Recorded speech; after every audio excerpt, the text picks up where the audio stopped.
Hi everybody, how are we all doing? My name is Griffin, and I am here to talk to you about your skin health. And today it's going to be something a little bit different because instead of the skin on your face, I'm going to be talking about the skin on your scalp today. I'm going to be talking about hair care products. I clearly just got a haircut today, and I mean, I just got a haircut today. Like, those opened up, I went to the salon for the first time in months. It was crazy. I got my hair cut. It is very hot here, and I'm so glad that I got like 5 pounds of hair off my head. It's not that much, I just grow a lot of it, and it's really, really hot. And I thought it would be a perfect time to talk about something that I've been meaning to talk about for a while, but it's very hard because this is not my expertise the same way as skincare is my expertise. I know a decent amount about hair care, but I think even overall, the amount of science known about hair is just a lot less accessible and a lot less available than the science about skincare and what's really good for you in all of those to put on your face. So the reason why I talk about the scalp is because my philosophy on hair care is scalp first. And what I mean by this is, like, think about it this way. Your scalp is still your skin. This is skin, it has pores, it has hairs that come out, it produces oil, and it's gonna stay there forever, and you're going to need to take care of it. Meanwhile, the hair that grows out is dead keratin that comes out of your head and just kind of sort of interacts with stuff. You kind of want to wash off some of the grease with it, but it isn't really going to have too much of an impact as much as keeping your scalp healthy will be. Because if your scalp is healthy, the hair that comes out of it is going to be more healthy. If your scalp is irritated, the hair that comes out of it isn't going to be as healthy as well. So it's kind of a double standard thing going on right there. Also, if you saw my video on dandruff, I do talk about how I have a very sensitive scalp. My scalp is something that gets irritated very, very easily. Unlike the skin on my face, my scalp hates it when I put things that are too heavy, too fragranced, too harsh on it. It really needs to be pampered, and it's kind of what's been causing me most of my skin issues in general, and I know it is causing a lot of people skin issues as well. So I want to talk about some of the daily upkeep that I do and some of my favorite fragrance-free, that's a bit of a tongue twister, products that I use for both shampoo and conditioner that I found. And I do want to break this up into a few different videos and series because I go through shampoo and conditioner very slowly. So I don't have a lot of stuff to show you today. I have also used more than what I have to show you today. I don't have all of them here. I will probably mention them, but I have 3 different products that are all about the same price point. I kind of like to call this my upper drugstore level tier, where they're not cheap. They are about $10 to $15 for one of the bottle each for all of them, but they are not luxury level. I know there are people who spend $30+ on one bottle of shampoo. So this is on the, it's not the most affordable, but it's something that you could go to a Target and pick up. So without further ado, let's kind of get into it. The first one is a brand that I actually already showed you these products before in a previous video, and those are the Kristens shampoo and conditioners from the fragrance-free line that you can get only on Target. And these are, I think, one of the first kind of mainstream launches of a specifically fragrance-free line that I've seen out there from any product. And I think these have a really sleek packaging. They're very much in the very basic black and white packaging, or black and beige, I guess, packaging. They really let the product speak for itself, but it still looks very sleek, something that you'd be very happy to keep in your shower to show off to people. I don't know why that's something that I think about, but for some reason I think about what people think about my shower products. I don't know, I'm weird, but these are very much kind of what I'd say, very what science says is going to work for a shampoo type of product. These are not focusing on the botanicals, these are not focusing on the plant extracts, these are focusing on what is going to clean your hair and what is going to condition your hair. And some people are going to like that and some people aren't going to like that. And it very much is going to be on a your own needs basis. Most of the ingredients in the shampoo are actually surfactants. It is known that when you combine multiple surfactants together, they actually tend to be a little bit more gentle, but this has a lot of surfactants. And some of the surfactants in here are not what some people would call curly girl friendly, which is there are certain surfactants that are known to be harsher than others and not good for people who have curlier and drier hair. And this contains some of them in there. So if that is something that is concerning for you, I would say to stay away from this one, but do not worry, I have other options to talk about. But like even reading off some of the ingredients in here, we have water first, and then surfactant, then a surfactant, then glycerin, then a surfactant, then a surfactant, then an emulsifier, then a surfactant, then a surfactant. Like you see where this is going. It's a lot of surfactants. This is really here to make sure that you are cleaning off your hair. And you could argue that it is a little bit stripping. I wouldn't say it's as stripping as a typical SLS or SLES shampoo, or sodium lauryl sulfate, or sodium lauryl sulfate, but this definitely is a much more of a powerhouse shampoo than some of the more gentle options that are now very popular on the market. For my own personal use, I consider myself to have a type 2A hair, so wavy, so not straight but not curly, kind of somewhere in between there. And I enjoyed this. It was not my favorite shampoo I've ever used. I would agree that this probably was a little bit harsher than I typically like it to be.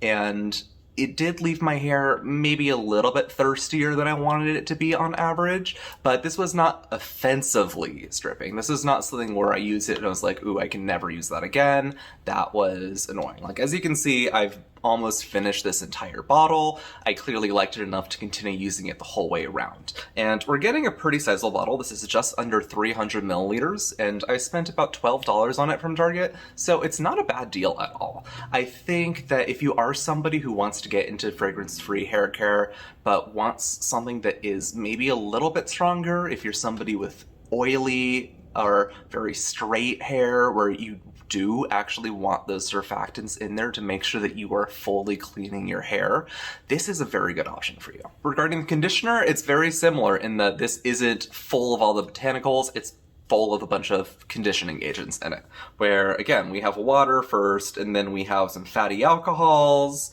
and we have avocado oil, sweet almond oil, some wheat proteins and pea proteins that are there to actually kind of replicate how a silicone might work in your hair without actually being a silicone. They're meant to help bond and help strengthen the hair follicle.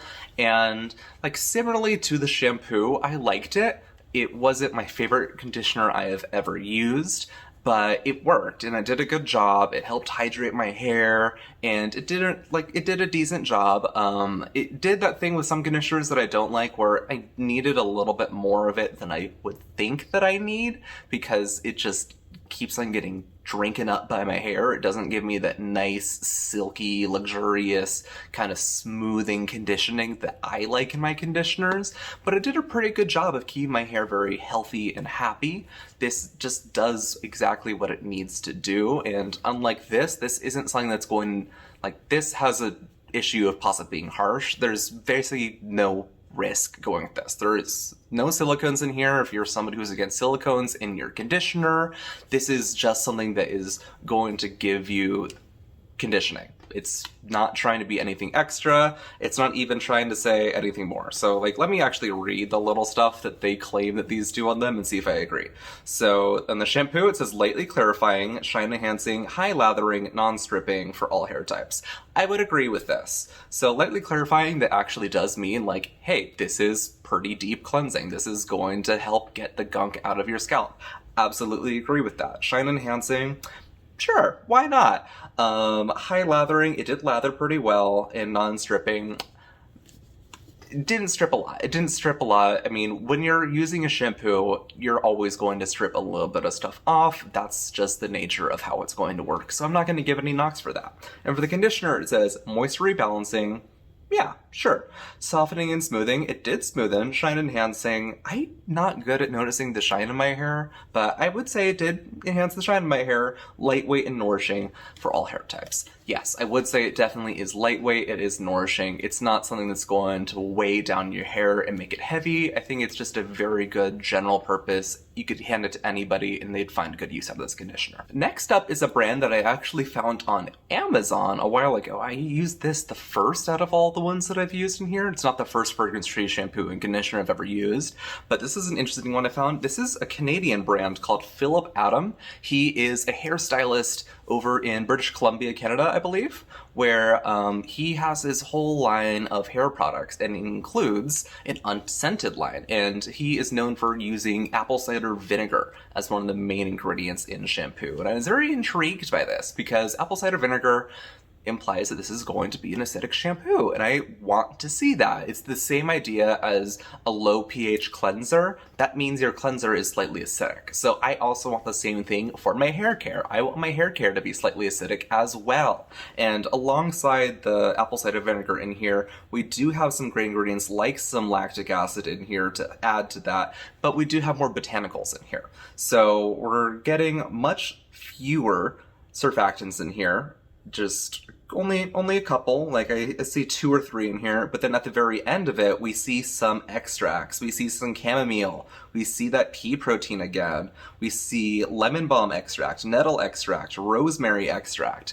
This is trying to rely a little bit more on those plant extract, botanical kind of what is going to heal your hair from that perspective instead of just going for the it cleans your hair type of idea. I think this is a very, very solid shampoo. I think it cleans my hair very well. I think it doesn't strip my hair at all. It comes in a very respectable size. This is 12 fluid ounces at 355 milliliters and is about the same price at about $12. And it did a really, really good job. I really enjoyed this. The one gripe I have with this is that nowhere on here do I see anything that resembles a preservative. And I know it's really important for a lot of people not to have any preservatives. Even on here, it says no harsh preservatives. I don't know what the preservative is. I'm not sure if the Canadian laws on getting these labels printed allowed them to kind of exclude putting that preservative system in there, or if they're using any of these, like the apple cider vinegar, as preservative maybe. I'm not a trained cosmetic chemist to be able to know if that's going to be effective or not. So my concern is how well is this going to keep? It is a wash-off treatment, so I'm not super worried about it expiring, but this does absolutely have the potential to expire, and you need to kind of be wary of that. Similarly, the conditioner is also based with the apple cider vinegar, and we're getting those pea proteins, the lactic acid as well. We're getting some emulsifiers, and we're having the lemon balm, the rosemary, the chamomile, and it's very similar. It's basically like the same core formula as the shampoo, but using a conditioner base instead of a shampoo base, which I think makes sense. I think that is how a lot of hair care lines go. If it ain't broke, don't fix it. Don't mess with it. If it works for your shampooing, it's probably going to work for the conditioner, not irritate too much. I found that this was also a really solid conditioner.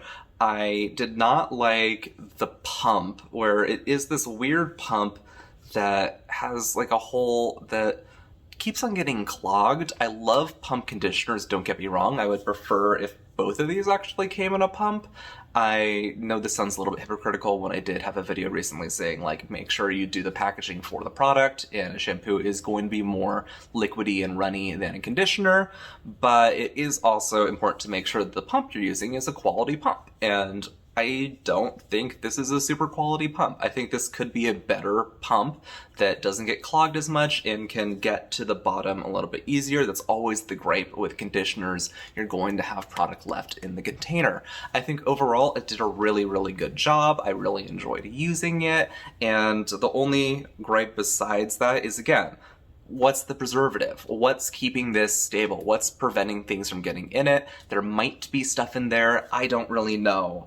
But it's really good at keeping the pH balance of your hair nice and healthy, and your scalp as well. And you have that minor exfoliation going on, which is just such a good thing to have in your hair care, because you're not doing the full routine to your scalp. You're not doing that full thing. So that really drew me to this brand, and I am really interested in them even further. And finally, we have the brand that is in my shower right now. That is the Acure, and they're also doing an apple cider vinegar line right now. This is their Build Up Balancing Hemp and ACV line. These are both fragrance-free, even though on the conditioner, the old label actually does say it has orange oil in it, orange essential oil. I did email them, and I did say, hey, is this actually fragrance-free? And they said that's actually a misprint. There never was ever any orange oil in there, and we're working on getting that removed. I trust them because otherwise that's just a lawsuit waiting to happen. So I believe that these are both fragrance-free products, and let's start, as I did with the other two, with the shampoo. This is meant to be a hair reset for styled swim in harsh conditions. This is fragrance-free, hemp seed oil and ACV, 100% vegan, 0% pretentious, paraben-free, sulfate-free, mineral oil-free, petroleum-free, formaldehyde-free, cruelty-free. This comes in an 8-ounce container, so this is the smallest of all of them. This is only 236 milliliters, and I think this is probably my favorite shampoo out of the three that I've used, where it definitely does a good job of cleaning, but also does not feel like I am stripping it too much at all. It does give you a good lather. I don't need a huge lather in my shampoos, but it also was the most, all right, it's leaving my hair feeling very healthy and happy and not have too much kind of stuff going on with it. This is curly girl friendly in regards to the surfactants that they use. And this is also very much using a lot of natural botanicals type of thing going on, where we have surfactants as the first two ingredients, but then it starts going directly into hemp seed oil, vinegar, aloe, acai, blackberry, rosehip, calendula, like a lot of these botanicals in here trying to kind of be that fancy all-natural type of thing going on. But that sounds great to me. As long as they're not going to be fragrant, irritating compounds for me, they might be irritating for you. So if you have any allergies, I would double check the ingredients list. All the ingredients lists are going to be down in the description below. But I think this does a very solid job, and I enjoy how it works. I just wish it came in a larger size. I do love how the packaging comes in the inverted tube so that it is already at the bottom of the container. It is ready to come out directly into your hand. It's just the ingenious things that you see in packaging that you're like, yeah, whenever I would get low in a shampoo, I would turn it upside down on its cap anyway.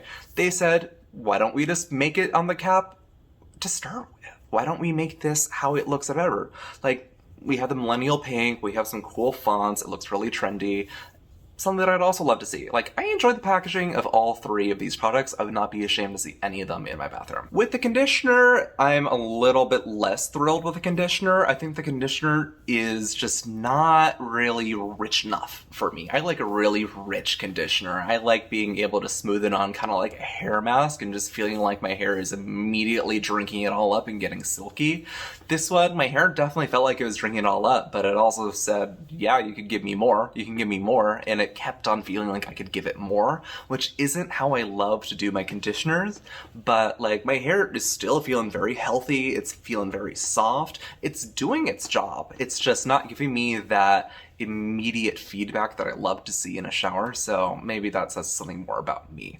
But in terms of the ingredients, it's the same thing where you have all these plant extracts as like the main kind of things that make up this line, but we have the fatty alcohols and the glycerin and the conditioning agents at the very beginning. So it's the same thing where you have a line, you use the same things that make that line special, and then use the base of your conditioner for that. I would have loved for this to be more of a win for me. I don't think this was a loss, but I just want a little bit more from my conditioner. I want it to be a little bit more like soaking everything up and really happy and yummy and all that. Those are the three different ones that I had to talk about today. I think they are all great and have different purposes for different people depending on what you were looking for and what you like. I have, as I said, tried a few others, but I chose these three in particular because they're accessible, they come in good amounts of sizes, and unlike a lot of other fragrance-free stuff out there, they are cruelty-free. And while that isn't a deal breaker for me, I think I'm at the point now with my hair care that it is a deal breaker for my hair care, because there are already so few options in the fragrance-free hair care option. why waste my time with something from like Free and Clear Vanicream that isn't cruelty free and is just not very pretty and not doing too good? I still have their dandruff shampoo, that's a different subject, when I can get something that is the same price, does a very similar job, and doesn't have that extra baggage tied to it. Like, it feels like a no-brainer to me, and I want people to be doing better on that. I've also tried other brands like Earth Science, but it's hard to kind of bring all of them into the conversation, where their ceramide shampoo I thought actually was really solid, but their ceramide conditioner does have silicones. And while silicones aren't a deal breaker for everybody, my hairdresser personally tells me not to use silicones in my hair, and this is something that you should absolutely do. You should go to your hairdresser and ask them, should I be using silicones in my conditioners? Should I be using sulfates in my shampoos? And they will be able to tell from your hair type and your hair needs whether those are ingredients to avoid or not. It is very much a personal preference and a personal your mileage will vary type of thing going on. So because mine says avoid them, I listen to my hairdresser and I avoid them. And I tend to kind of be that person who does like to use the shampoo and the conditioner from the same line.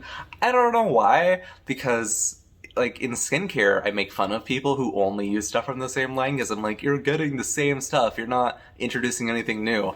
But in hair care, I just love matching them together. Maybe that's like my need to become like a little hotel, but I'm crazy. We all do that. And that's it for the video. I hope we all learned something new. Again, I do want to make another video using some more luxury pricing fragrance-free hair options.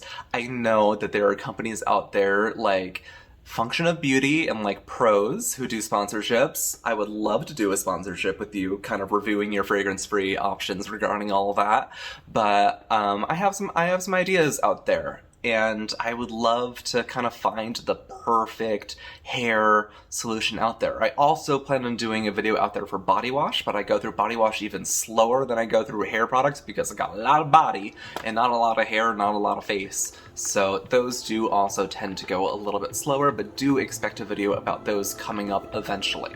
But until then, I will see you all in the next video. I hope you enjoyed this. Why don't you go leave me a like, subscribe, bell, comment, Instagram, whatever, and I'll catch you in the next video.